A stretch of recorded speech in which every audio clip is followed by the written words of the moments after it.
Alhamdulillah guru orang tos dokap orang ngaos pengajian malam Senin itu nggak para jamaah besok itu disingapkan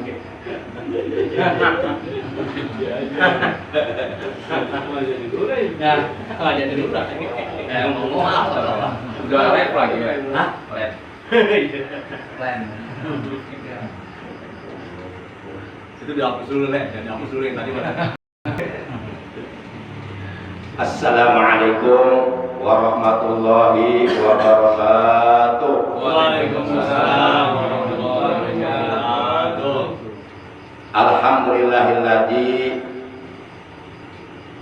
farada alaina siyam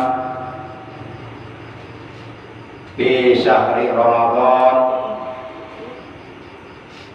Asyhadu an la ilaha illallah al-malikul hannan wa asyhadu anna sayyidana Muhammadan abduhu wa rasuluh as-sadiqul wa'dul amin.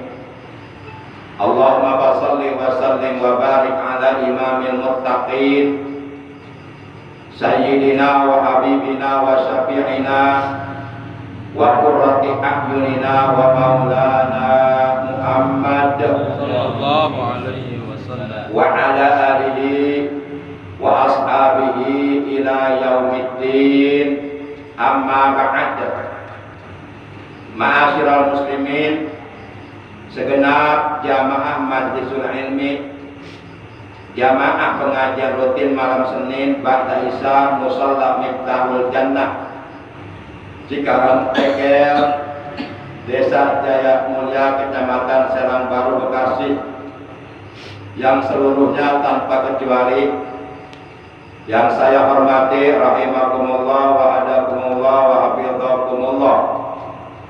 Segala puji hanya milik Allah, baik puji qadim ala qadim, kudus ala qadim, qadim ala kudus, kudus ala kudus, seluruhnya adalah milik Allah. Allah yang maha terpuji selalu menganugerahkan kepada kita berbagai macam nikmatnya. Bersyukur, alhamdulillah kita masih diberi nikmat umur, dan nikmat umur tersebut kita gunakan untuk beribadah kepada Allah, untuk beramal soleh, untuk berbuat baik, buat bekal hidup kita nanti di alam akhirat. Juga diberi nikmat sehat walafiat, zahiratan aw kanat batina fi taatillah wa fi taati Rasulillah, terutama nikmat yang sangat amat berharga, lebih berharga daripada dunia beserta seluruh isinya, telah Allah anugerahkan kepada kita, yaitu nikmat iman, Islam dan ihsan. Semoga Allah menjaganya, menjaganya untuk kita. Mudah-mudahan dengan barokah sababiyah kita istiqomah dulu di majelis ilmu, di pengajian rutin, Allah Subhanahu wa taala berkenan mengampuni dosa-dosa yang pernah kita lakukan di masa-masa yang lalu, baik dosa yang kita lakukan secara sengaja dan ataupun dengan tidak disengaja, baik dosa yang masih teringat maupun yang sudah terlupakan. Dan juga mudah-mudahan ilmu kita ditambah oleh Allah dengan ilmu yang bermanfaat, dengan ilmu yang barokah, ilmu yang disertai hidayah, ilmu yang dapat menyelamatkan kita, membahagiakan kita dunia dan akhirat. Amin ya Allah ya Rabbal Alamin.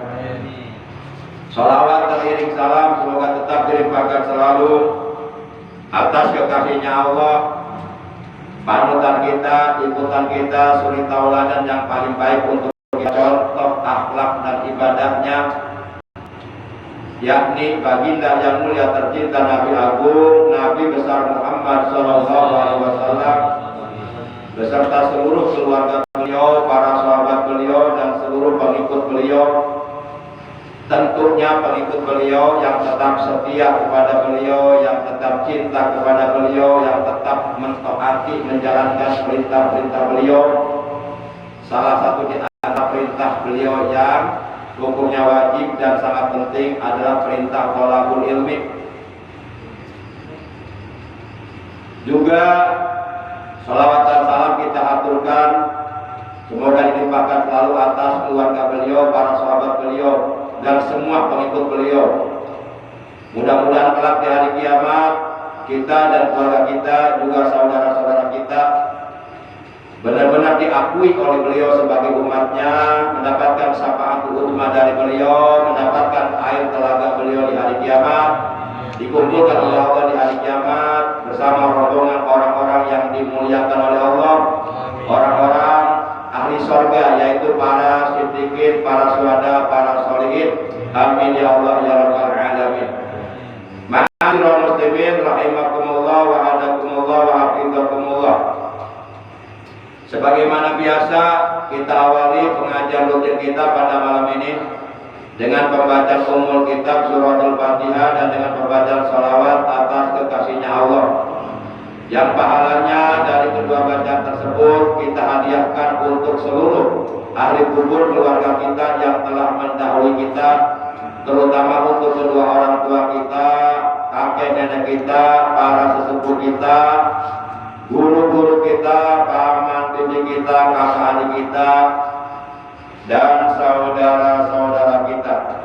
Sekaligus kita bermunajat kepada Allah Subhanahu wa taala. Semoga dengan barokah, karamah, mukjizat, kemuliaan dan keagungan dari surah Al-Fatihah dan barokah dari bacaan salawat, apabila ada di antara anggota keluarga kita ataupun saudara kita ataupun tetangga kita yang seiman, seagama, seakidah dengan kita, yang saat ini sedang dalam keadaan sakit, baik sakit johirnya atau sakit batinnya, sakit pikirannya, sakit hatinya, kita doakan semoga yang sedang sakit oleh Allah Subhanahu wa taala lekas disembuhkan dari sakitnya dan diberikan kesehatan yang barokah, yaitu kesehatan yang selalu digunakannya untuk beribadah kepada Allah secara istiqomah sampai akhir hayat. Mudah-mudahan kita semuanya meninggal dunia nanti manakala datang dalam keadaan husnul khotimah. Amin ya Allah ya rabbal alamin. Ma'asyiral muslimin rahimakumullah wa hadakumullah wa hafizakumullah.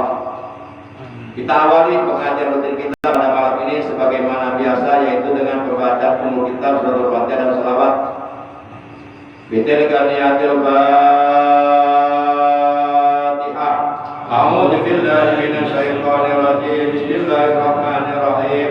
Alhamdulillahi rabbil alamin. Arrahmanir rahim. Maliki yaumiddin. Iyyaka na'budu wa iyyaka nasta'in. Ihdinas siratal mustaqim. Siratal ladzina an'amta 'alaihim ghairil maghdubi 'alaihim waladdallin. Rabbighfir lana. Amin. Ya Rasulullah, salamun alaik. Ya Rafi'ash syani wad darajin.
rahimakumullah wa adakumullah wa hafizakumullah. Langsung saja to the point.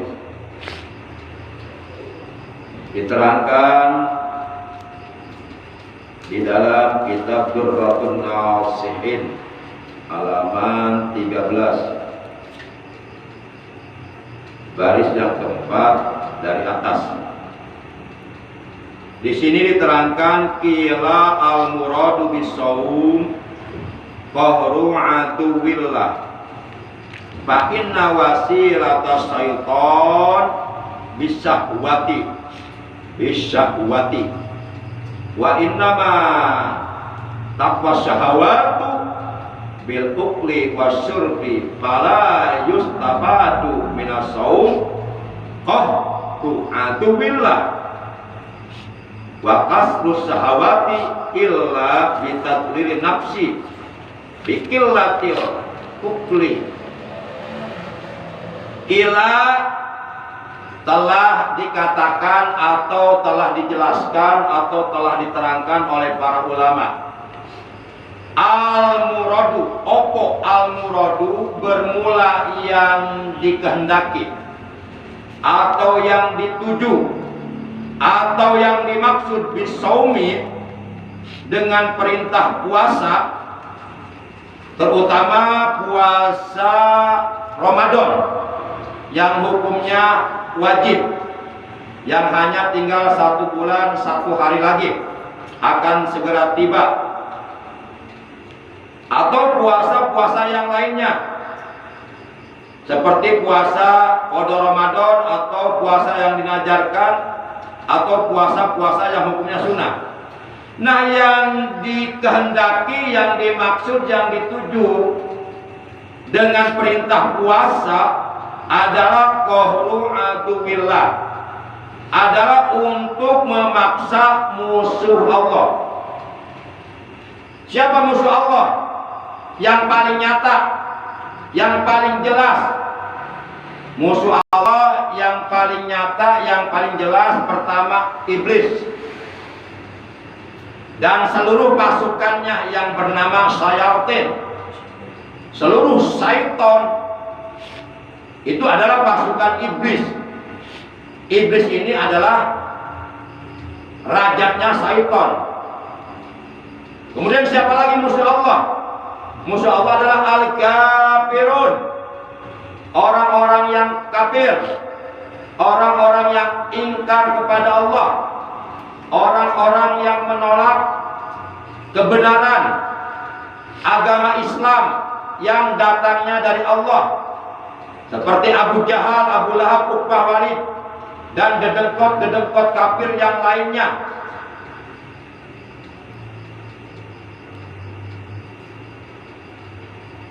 Tapi yang dimaksud di sini adalah musuh Allah yang bernama syaitan, yakni pasukan iblis. Fa inna wasilata syaitan, karena sesungguhnya perantaraan syaitan, wasilah syaitan, cukang lantaran syaitan, bisyahwati, yaitu dengan menggunakan syahwat. Wa inna ma taqwa syahawatu, dan sesungguhnya syahwat-syahwat yang ada di dalam diri kita akan menjadi kuat, menjadi kokoh, menjadi subur bil ukli, dengan sebab makan, wasurbi, dan dengan sebab minum. Pala yustafadu, maka tidaklah berfaedah minas saum, dari pelaksanaan ibadah saum, qahru aduwillahi ta'ala, untuk memaksa musuh Allah, wa kasru syahawati, dan untuk menghancurkan keinginan-keinginan syahwat, illa, kecuali bitadlil nafsi, dengan cara menaklukkan hawa nafsu, bikillati ukli, menaklukkan hawa nafsu, yaitu dengan cara mengurangi makan atau menyedikitkan makan. Nah, jadi maksudnya begini. Dari keterangan ini kita dapat menyimpulkan bahwa hawa nafsu, syahwat yang berada di dalam diri manusia itu akan semakin kuat, akan semakin kokoh, akan menjadi kekuatan yang sangat berenergi untuk menggerakkan seluruh anggota badan kita melakukan berbagai macam perbuatan-perbuatan maksiat, perbuatan-perbuatan munkar, perbuatan-perbuatan dosa yang dilarang oleh Allah. Itu nafsu kita, syahwat kita akan menjadi kuat manakala kita terlalu banyak memasukkan makanan minuman ke dalam perut kita. Walaupun umpama makanan minuman yang kita konsumsi, yang kita masukkan ke dalam perut kita adalah makanan minuman halal, tapi kalau terlalu banyak dan berlebih-lebihan, itu akan menguatkan syahwat kita. Syahwat yang berada dalam diri kita akan semakin kuat. Sedangkan nafsu syahwat yang berada dalam diri kita itu adalah merupakan faktor yang dimanfaatkan oleh syaitan untuk merusak kita, merusak keimanan kita, merusak perbuatan kita, merusak ibadah kita, merusak akhlak kita. Nah, dengan puasa yang Allah perintahkan, yaitu kita menahan perut kita dari makan dan minum dari subuh sampai maghrib, mengurangi makan dan minum. Biasanya dari subuh sampai maghrib kita makan minum, tapi kita tahan, berarti makan minum kita berkurang. Nah, itu akan melemahkan syahwat kita. Nah, ketika syahwat kita melemah, maka syaitan yang akan menjerumuskan kita, yang akan menggelincirkan kita, menyesatkan kita dari jalan kebenaran, itu pun akan menjadi lemah. Jadi kuatnya syaitan menggoda, menghancurkan kita, yaitu melalui syahwat. Dan kuatnya syahwat melalui makanan dan minuman. Apalagi kalau makanan dan minuman yang kita masukkan itu adalah yang jelas-jelas makanan minuman haram. Itu pasti syaitan senang. Karena dengan memasukkan makanan minuman haram ke dalam perut kita, syaitan akan merasa kuat untuk merusak kita. Sehingga Rasulullah SAW beliau pernah bersabda, ijadahul halal, kharajal halal, wa ijadahul haram, kharajal haram. Apabila yang masuk ke dalam perut kita makanan minuman yang halal, maka akan melahirkan perbuatan-perbuatan, perkataan-perkataan yang baik. Dan apabila yang masuk ke dalam perut kita makanan minuman yang haram, maka akan melahirkan perkataan-perkataan, perbuatan-perbuatan yang haram. Para jamaah yang dimuliakan oleh Allah Subhanahu wa taala.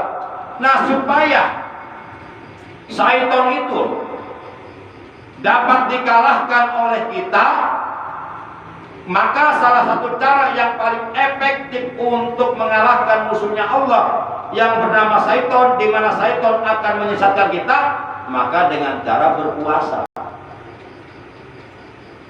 Para jamaah yang dimuliakan oleh Allah Subhanahu wa taala. Kita lanjutkan.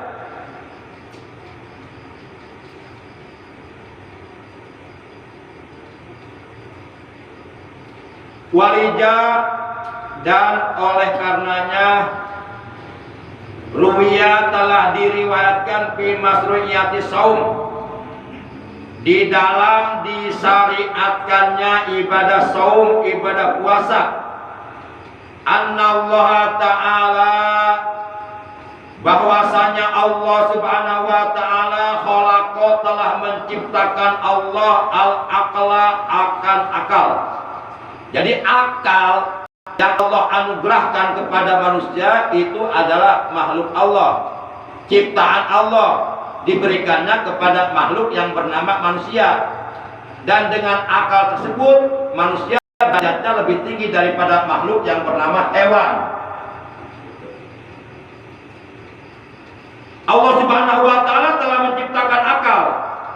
Nah, setelah akal diciptakan oleh Allah, faqala, maka lalu Allah berfirman kepada akal. Kata Allah, aqbil, fa'aqbala. Kata Allah, hei akal, ya akal aqbil, hei akal, menghadaplah kau kepadaku, kata Allah. Jadi akal setelah diciptakan oleh Allah, kemudian adalah akal. Lalu setelah akal itu ada, Allah memerintahkan kepada akal, ya akla akbil, hei akal, menghadaplah kau kepadaku. Fa'aqbala, maka lalu akal pun menghadap kepada Allah. Berarti akal mah taat berarti terhadap perintah Allah.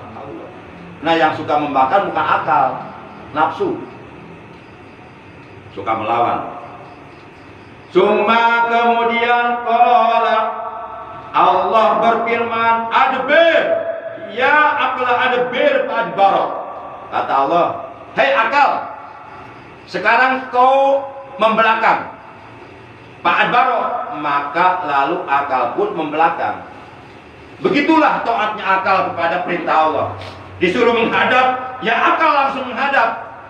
Disuruh membelakang, ya akal pun langsung membelakang, melakukan sesuai dengan apa yang Allah perintahkan.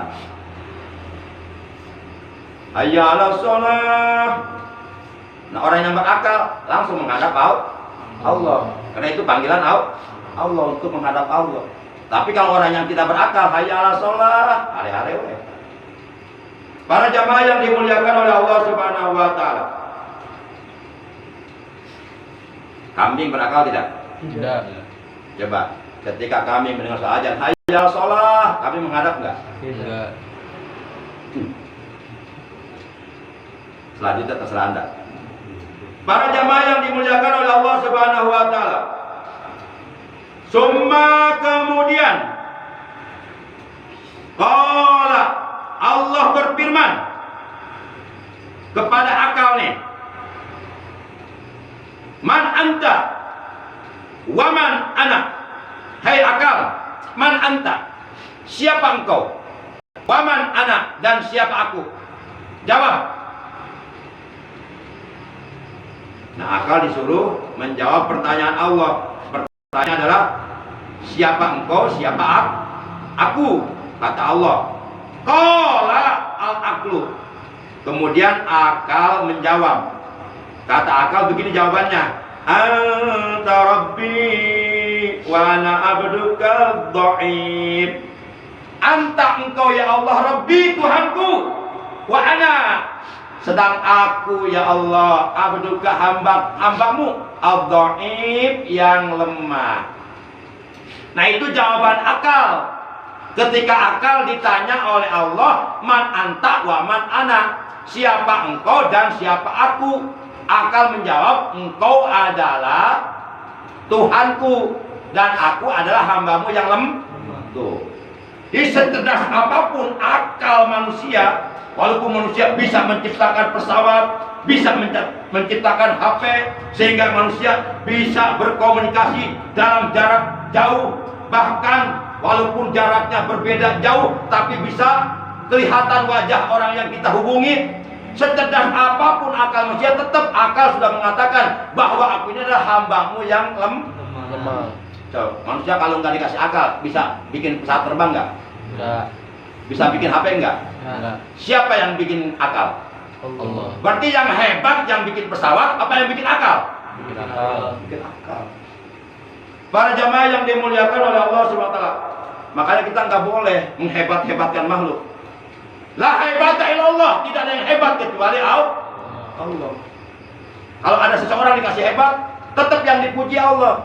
Dan orang tersebut yang hebat yang kita puji, tetap dia harus mengembalikan puji kepada Allah. Ini karunia dari Allah, haja min fadlillah. Ini karunia dari Allah yang Allah berikan kepadaku. Timbulnya syukur kepada Allah, bukan kesombongan.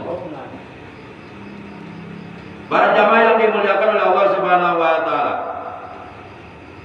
Nah, setelah akal menjawab, ya Allah ya Rabb, engkau adalah Tuhanku, aku diciptakan olehmu, dan aku adalah hambamu yang dhaif, yang lemah.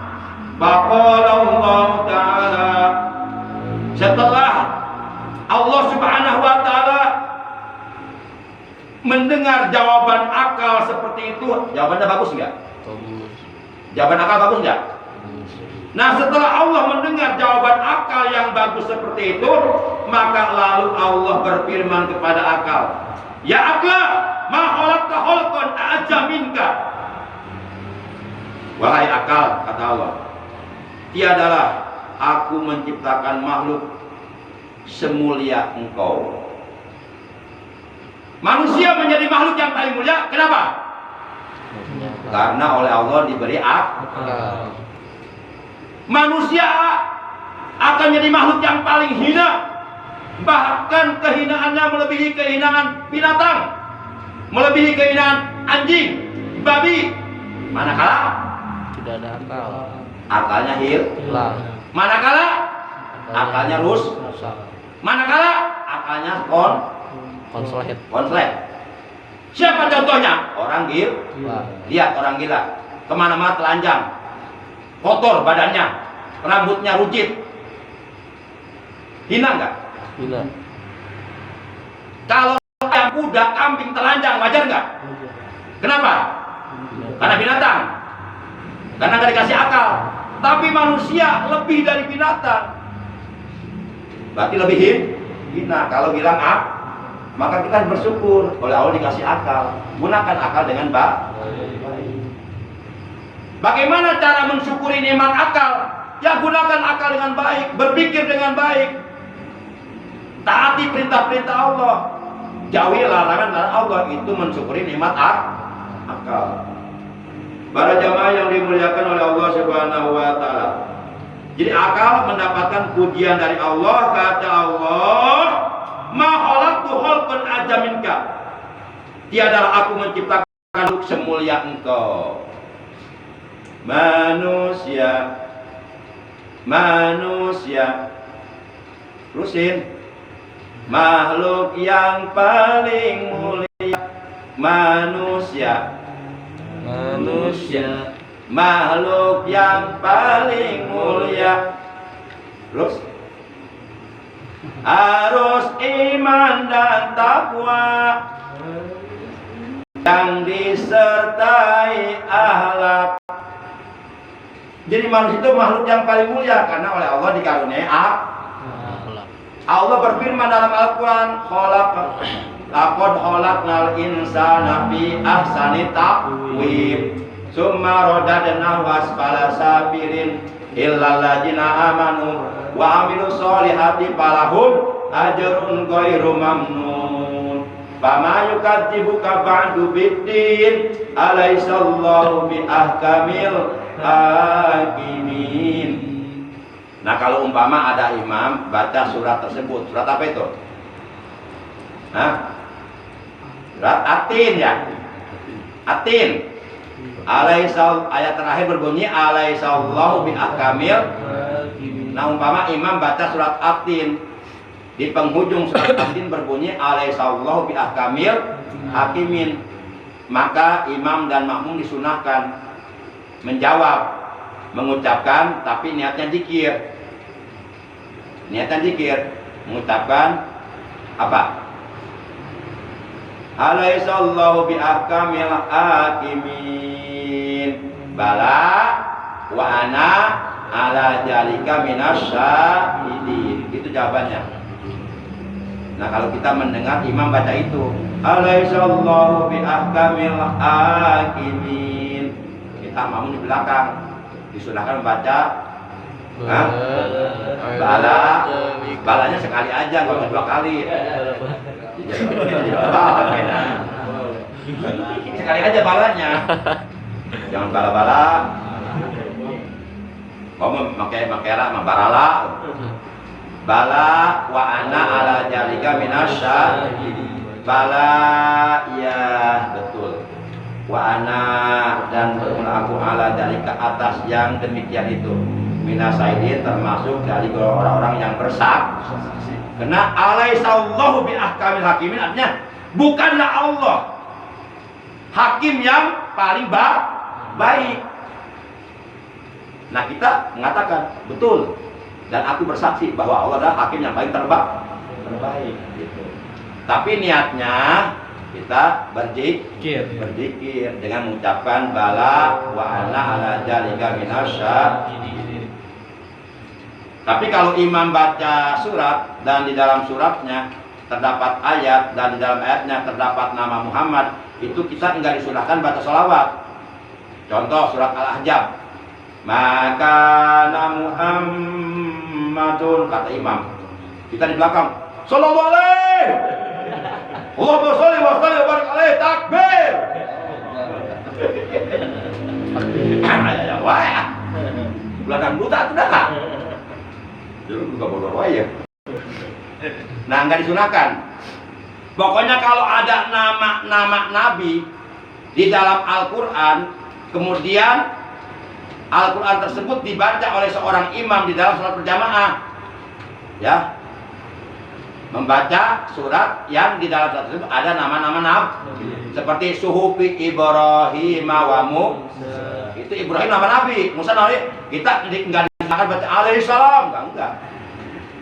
Maka Muhammadun itu surat Al-Ahzab. Kita nggak disunahkan sholat, enggak disunahkan, udah diam aja, nggak disunahkan. Kecuali tadi alaihissallahu bi ahkamil hakimin, kita disunahkan baca bala wa ana ala dzalika minasyahidin, bala wa ana ala dzalika minasyahidin. Tapi niatnya berzikir kepada Allah. Dari mana itu keterangannya? Silahkan buka tafsir Jalalain. Suratnya surat At-Tin.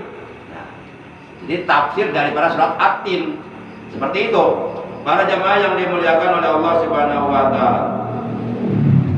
Kita lanjutkan, ini cerita belum selesai, cerita tentang penciptaan akal dan nafsu ya. Tadi sampai mana tadi? Maka Solo sih. Solo lagi ke jalan ya. Udah beres. Itu akal. Nah sekarang setelah Allah menciptakan akal, kemudian Allah menciptakan nafsu. Suma kemudian khalaqo, menciptakan sapa Allah Ta'ala an-nafsa, akan hawa nafsu.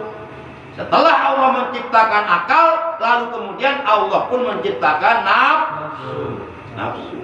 Dan nafsu itu juga diberikan kepada kita. Jadi manusia itu dikasih akal oleh Allah dan dikasih nafsu. Kalau nggak dikasih akal, manusia nggak bisa apa-apa, nggak bisa berpikir, nggak bisa berhitung. Udah kayak binatang. Mungkin manusia keluar juga nggak berpakai, telanjang kayak binatang. Kalau nggak dikasih akal, berarti kita harus bersyukur kepada Allah yang telah memberi kita akal dan gunakan akal dengan baik. Juga dikasih nafsu. Nah kalau diri kita mengikuti akal, insya Allah selamat. Tapi kalau diri kita mengikuti nafsu, akal ditinggalkan, celaka. Di dalam kitab Nasuhul Ibad, barang siapa yang menjadikan akal sebagai pemimpin bagi dirinya dan menjadikan nafsu sebagai tawanan, maka dia akan selamat, beruntung. Tapi sebaliknya, barang siapa yang menjadikan hawa nafsu sebagai pemimpin dalam dirinya, seluruh anggota badannya taat kepada hawa nafsunya. Hawa nafsunya ingin zina, dituruti oleh Abdul Ghaffar. Zinalah Abdul Ghaffar. Nah, barang siapa yang menjadikan hawa nafsu sebagai pemimpin bagi dirinya dan menjadikan akal sebagai tawanan, maka dia akan celaka. Jadi hidup ini harus mengikuti siapa? Mengikuti Allah dan Rasul. Dengan cara menggunakan akal dengan baik. Itulah salah ngejawab nah. Para jamaah yang dimuliakan oleh Allah Subhanahu wa taala. Nah, kemudian Allah menciptakan nafsu. Bagaimana nih keadaan nafsu? Apakah sama dengan akal? Kalau akal mah tadi disuruh menghadap, disuruh membelakang, ditanya siapa kamu, siapa aku, menjawab engkau adalah Tuhan dan aku adalah hambamu yang lemah. Nah sekarang bagaimana dengan nafsu nih? Kita lihat. Kita bersambung pada episode selanjutnya. Terus ketong ya? Terus penting. Tidak penasaran gitu? Aing bisa tarundu, bisa ngaguru teu hate ya. Lihat ngaji aing apa aing. Iya sebuah rek eureun teu naon, eureun ngaji geus tong ngaji. Sekalian paing sekalian. Tidak lo paing mau ngaji geus paing ngaji geus. Lo kapala lo eureunna. Baik para jamaah. Faqala maka lalu Allah berfirman laha kepada nafsu. Nah, setelah Allah menciptakan nafsu, lalu adalah nafsu. Nah, setelah nafsu itu ada, lalu Allah berfirman kepada nafsu. Sebagaimana Allah berfirman kepada akal. Kata Allah, "Akbili." Falam tujib. Kata Allah, "Hei nafsu, menghadaplah kau kepadaku." Falam tujib. Itu nafsu enggak mau menghadap, enggak mau mendengar perintah Allah. Cuek, enggak menghiraukan, enggak menggubris perintah Allah. Perintah Allah dicuekin. Hei nafsu, menghadap kau kepadaku. Cuek. Hayya 'alas shalah, itu ajan, panggilan sholat, panggilan menghadap Allah. Itu nafsu, cuek weh, enggak mau sholat. Itu nafsu. Nah orang seperti bahaya dalam celaka. Falam tujib, itu nafsu disuruh menghadap, tidak mau menghadap kepada Allah, berarti nafsu bedegong, padahal eta nafsu menangin sah. Terus yang suruh menghadap nafsu siapa? Allah. Nafsu diciptakan oleh Allah. Allah suruh menghadap kepadanya, tapi bedegong, sombong, nggak mau menghadap. Nah kita harus menghadap Allah sehari semalam 5 kali dalam sholat 5 waktu. Kalau nggak menghadap kita sombong, berarti mempertuhankan hawa nafsu. Kalau kita sudah mengatakan bahwa tidak ada Tuhan selain Allah, maka kita wajib taat kepada perintah Allah. Kata Allah menghadapnya menghadap, kata Allah sholat dan sholat. Tapi kenyataannya realitinya kita malah mempertuhankan hawa nafsu. Berarti secara tidak sadar kita sudah mempertuhankan hawa nafsu. Nauzubillah min.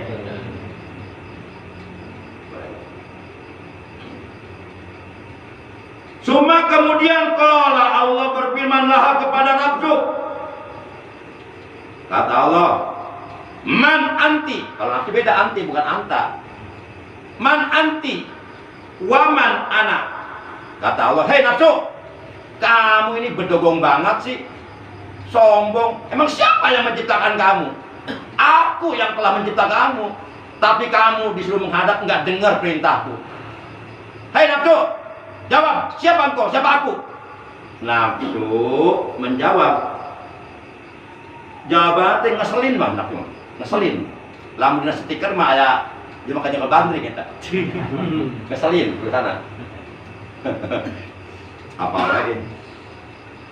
Nafsu ngajak dah. Masya Allah ngeselin, nyebelin. Kata nafsu, anak-anak, ente. Kan ngeselin banget tuh. Kalau bahasa Betawi mah, gua lu. Ada urusan apa lu? Itu nafsu, masya Allah sombong nafsu. Nauzubillah min. Jawabnya begitu, anak-anak, anta. Engkau ya engkau, aku ya aku, gak ada hubungan apa-apa. Padahal nafsu diciptakan oleh Allah. Bilang gak ada hubungan apa-apa, gak merasa dirinya diciptakan oleh Allah.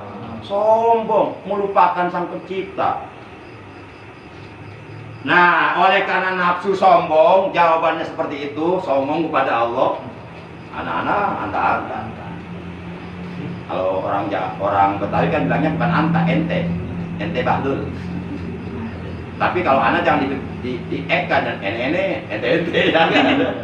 Ente. Saya belum pernah dengar anak di eka itu ente. Kalau itu sering dengar saya. Kalau ini nafsu jawabannya luar biasa, anak-anak anta. Engkau apa aku, bukan dukung apa-apa. Allah murka akhirnya. Fa'adzaba binari jahannam mi'ata sana. Allah murka, maka lalu Allah mengajak nafsu dimasukkan oleh Allah, dibakar di dalam neraka jahanam selama 100 tahun. Karena makanya ada hadis mengatakan la yadkhulunal jannatal mustakbirun. Kata Nabi, tidak akan bisa masuk surga orang yang sombong.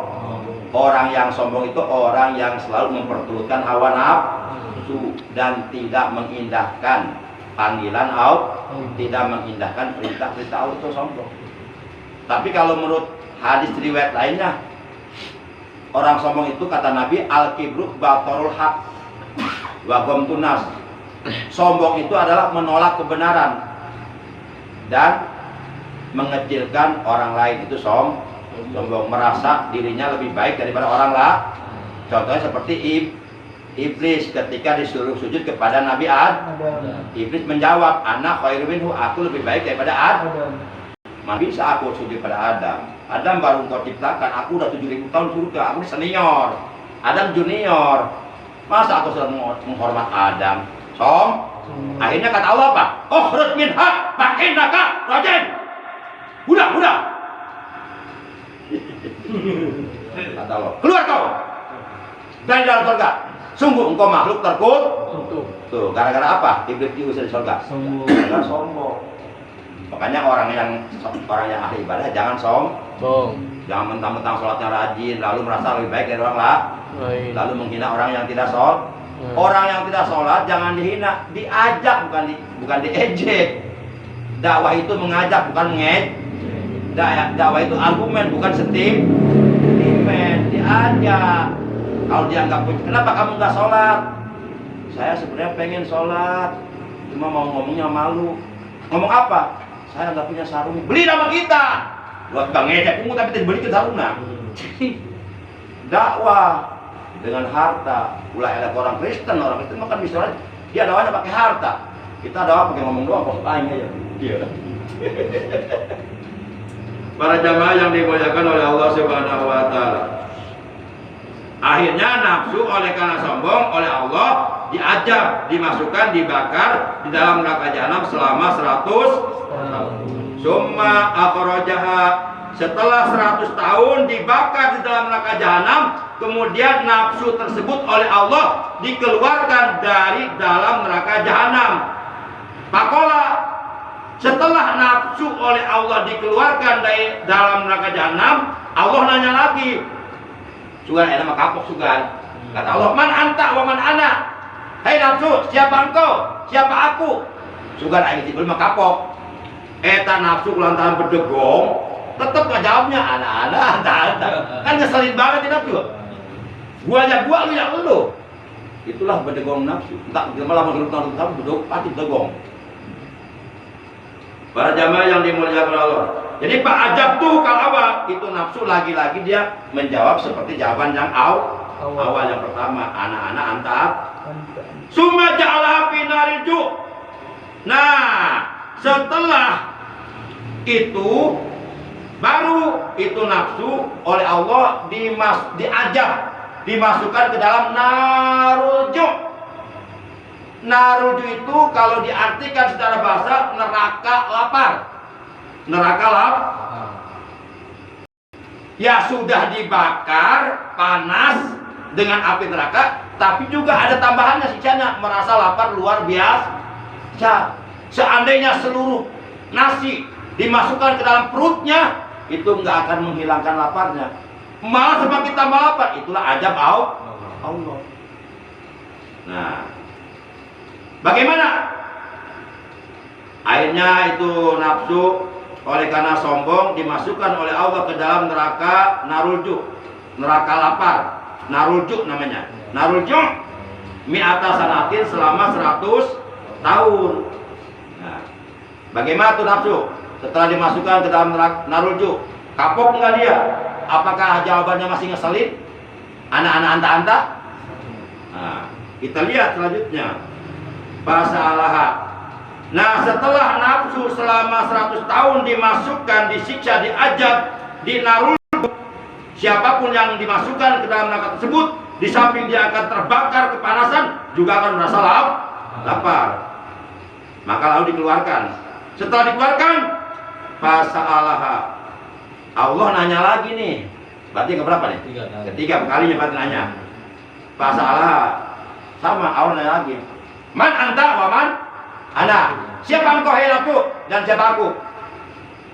Baqarah, kakarak ya kakarak. Barulah nafsu memberikan jawaban bi annal abdu wa annahu rabb. Barulah nafsu mengatakan anta rabbi wa ana abukad dhaif. Jawabannya seperti jawaban akal. Baru kapok. Engkau adalah Tuhanku dan aku adalah hambamu yang dhaif. Kapok setelah dimasukkan apa tuh? Narulju. Setelah dikasih lapar, kakak tahu. Berarti puasa itu untuk menaklukkan hawa nafsu, supaya kita menjadi manusia mukmin sejati, mampu menaklukkan hawa nafsu. Maka diperintahkan puasa. Itulah disyariatkan yang puasa seperti itu. Berangkat dari hikayat penciptaan akal dan nafsu.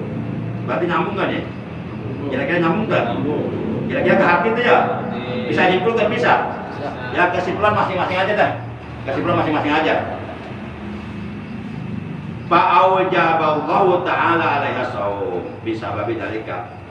Maka oleh karenanya dengan sebab nafsu ternyata takluknya setelah dikasih dikasih panas mah nggak takluk dia. Tetap begitu, dikasih lapar baru takluk. Maka lalu akhirnya Allah mewajibkan puasa. Kepada siapa? Kepada manusia yang beriman, yang di dalam dirinya ada hawa nafsu. Tujuannya untuk supaya manusia beriman tersebut bisa mengendalikan hawa nafsu, menaklukkan hawa nafsu. Sebab kata Allah dalam Al-Quran, Fa'amma man tagha. Gimana ayatnya? Maka adapun orang-orang yang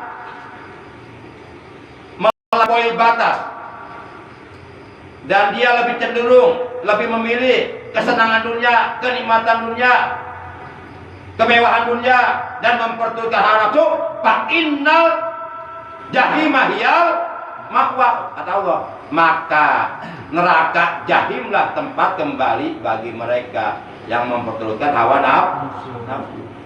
Kemudian Allah juga berfirman, wa amma man khofa maqama rabbihi wa nahan nafsa anil hawa fa innal jannata hiyal ma'wa.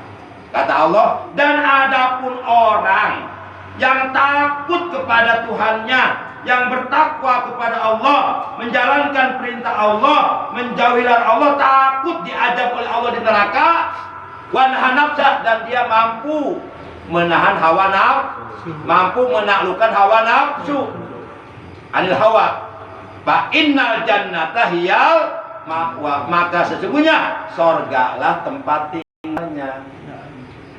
Jadi surga itu tempat tinggalnya orang-orang yang beriman, yang bertakwa kepada Allah, yang mampu menaklukkan hawa nafsu.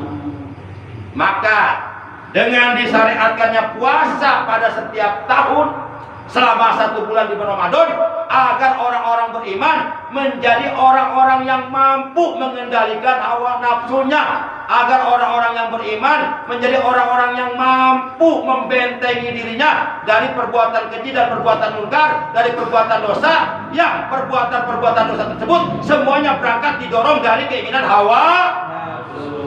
Kira-kira jelas kan ya? Guru kemana itu ngomong? Simpulkan masing-masing. Saya hanya sekedar baca kitab aja.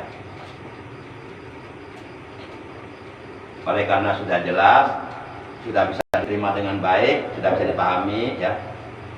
Tapi saya berharap jangan hanya sekedar dipahami, jangan hanya sekedar dimengerti, jangan hanya sekedar diterima. Alangkah bagusnya apa yang kita pahami direalisasikan, diaplikasikan, dimanifestasikan, diamalkan dalam bentuk perbuatan. Oh, ternyata kalau kita ingin selamat dari azab Allah, kita harus mampu menaklukkan hawa nafsu. Dan salah satu ibadah yang paling efektif, efisien, yang paling tepat dan berdaya guna untuk menaklukkan hawa nafsu tidak lain, tidak bukan adalah ibadah puasa. Ujung-ujungnya merubah di tes. Baik para jamaah yang dimuliakan oleh Allah, oleh karena sudah larut malam, bentar lagi tiba saatnya sahur. Sahur. Baik ya. Araya. Jadi pengajian di mana? Berapa orang iya? Amarana iya. Diriseun beureun. Bonen apa bonen? Oh, bari bonen. Tidak pantas atuh. Untuk us aropong masih baik neng lain mah orok. Baik. Mudah-mudahan apa yang kita bahas dalam ta'lim yang mulia ini dari awal hingga akhir semoga banyak hikmahnya, dijadikan oleh Allah ilmu yang bermanfaat, yang barokah, yang disertai hidayah, dan kita oleh Allah diberikan kekuatan zahir batin, diberikan kemampuan, diberikan pertolongan untuk dapat mengamalkan ilmu kita dalam rangka beribadah kepada Allah dengan sebaik-baiknya supaya kita selamat bahagia dunia dan akhirat. Akhirnya mari kita tutup ta'lim kita malam ini dengan ucapan hamdalah. Alhamdulillahirabbil alamin. Subhanakallahumma wa bihamdika asyhadu an la ilaha illa anta wahdaka la syarika laka astaghfiruka wa atubu ilaik. Astaghfirullah rabbal baraya. Astaghfirullah minal khataya.